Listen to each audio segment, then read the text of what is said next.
Это схема, а вот через это солнечное. Talaba Expo 2026 kasb ko'rgazmasining tantanali ochilish marosimiga xush kelibsizlar.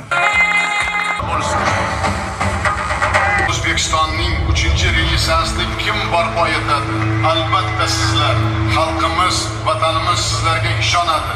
Aslida demak 3000 dan ortiq talabalarimiz ishga joylashtirilgan. Hozir ham demak 6,5 mingdan ziyod bo'sh vakant joylar bilan tashrif buyurilgan. Bizni tashkilotlarimiz, korxonalarimiz, tadbirkorlik sohalarimiz ishi bor yoshni bekorchi ishlarga vaqt bo'lmaydi. Bu hayotdan, jamiyatdan rozi bo'ladi.